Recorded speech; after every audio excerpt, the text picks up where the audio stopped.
ladies and gentlemen. I don't even know where to start. Ah,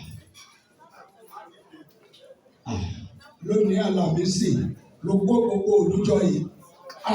Ọ̀làgbà pọ̀ Ifá oníránkì tó pọ̀ Ifá Gani Adams ló jókòó yìí.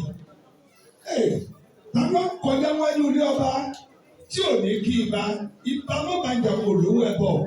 Gani kọjá lọ. Àwọn ọ̀tẹ́ ń pò yìí. Wọ́n pò yìí títí. Wọ́n pò yìí kí kànga òṣèré kó sí Ifá nìṣó. Ẹ káàsán, àbí kí n bí ẹ kúrò lẹ́ o. Inú mi dùn, mi ò mọ bí mo ṣe fẹ́ bẹ̀rẹ̀, ṣùgbọ́n á bẹ̀rẹ̀ níbi kan náà. Mo dúpẹ́ lọ́wọ́ ẹ̀yin bàbá àti màmá tí a pè tẹ́ ẹ jẹ́ wa. If I want to start mentioning them, màá fẹ́ ṣẹ̀yìn, ṣùgbọ́n kò sí bí mo fẹ́ ṣe tí mi ò ní dúpẹ́ lọ́wọ́ ẹ̀yin bàbá àti màmá. Ẹ jẹ́ kó bẹ̀rẹ̀ lọ́dọ̀ ẹ̀yin bàbá wa àtẹ̀yìn ìyá wa. Ó yẹ kí àìtẹ́bù wa tóbi kó fẹ̀ jù báyìí lọ, ṣùgbọ́n bóyá kí n sọ pé fear of unknown àbí I don't know, èmi ò mọ̀ pé mo léèyàn, mi ò dẹ̀ mọ̀ tẹ́lẹ̀ pé ìyàtọ̀ wà nínú kéèyàn léèyàn àti kéèyàn ní èèyàn. Mi ò mọ̀ pé mo léèyàn, mo tún wá ní èèyàn. Ẹ jẹ́ n dúpẹ́ lọ́wọ́ kábíyèsí aláyélúwà ọba Ọláníyì Ọ̀yátóyè Títílóyè Olúfáyọ̀ kejì the Olóró of Oro Kingdom. Ẹ bá ń ṣe kábíyèsí o. Wọ́n sì ń bá mi sọ̀rọ̀ pé ju few minutes ago wípé àwọn wà l'Àbújá airport, àwọn pọ̀ ní pẹ̀lú kábíyèsí olóṣèṣe ìjà ní Kwara State. Ibi wọ́n shift àwọn ní delay ní airport, wọ́n ṣe fídíò mo ní báyìí pé táwọn bá ti land sẹ́kọ̀ọ́ báyìí ibi làwọn bọ̀. Mo dúpẹ́ lọ́wọ́ kábíyèsí aláyélúwà ọba Ọlásùnkànmí Àdìsá Tìjání Gbádéwọ̀lú Orílóyè the Aláwòwò of Àwòwò Kingdom. Ẹ bá ṣe kábíyèsí o. Kábíyèsí wọ́n tún send text message sí mi. Wọ́n sọ little challenge tí ó fà á táwọn òfin sí mi. Wọ́n lè ní àwọn gbọ́dọ̀ gbé àwọn olóyè àwọn àti baálẹ̀ kí wọ́n wá ṣojú àwọn. I am so proud of it and I appreciate it. Ẹ wá wò mí bí mo ṣe rí yìí kí n wá gbé odindi Ààrẹ Ọ̀nà Kakanfò gbogbo ilẹ̀ Yorùbá dìde. Ẹ bá ń ṣe lóògùn ọ̀fẹ́ o. Ẹ bá ń ṣe lóògùn ọ̀fẹ́ o.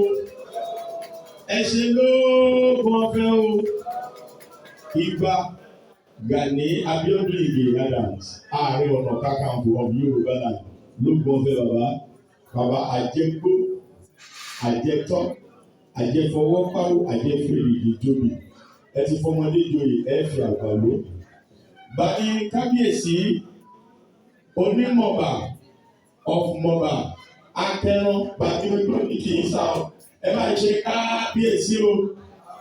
Àkàmẹ́yọ lè ṣe òsì. Jẹ́ kí n ní òkè àjẹjẹ.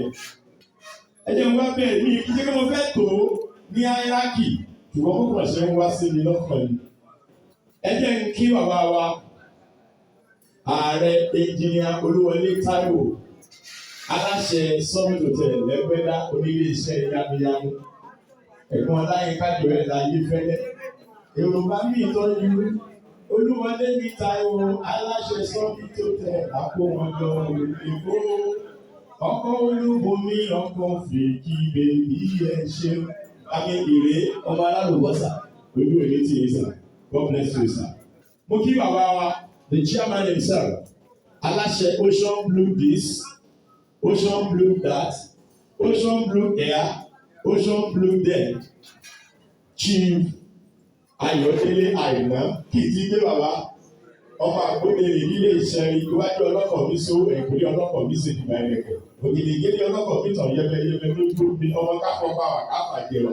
Wọ́n ní ẹjẹ́ àdọ́gba nù káàkiri káwọn ògìdì gẹ́gẹ́ ọwọ́ wa kò délé iṣẹ́ ìwọlé. Ọmọ ewu ọ̀pá ẹgbẹ̀rún àjẹ despite your very, very tight schedule, you still need to come and honor me as small as I am. Bàbá ojú òní ti yé sọ. Ẹrù kan bẹ tí wọn kì í gbé ká lábí àwọn ọmọ ní òkú ọmọ ní wọn ní fòkú ọmọ sí yìí lọ.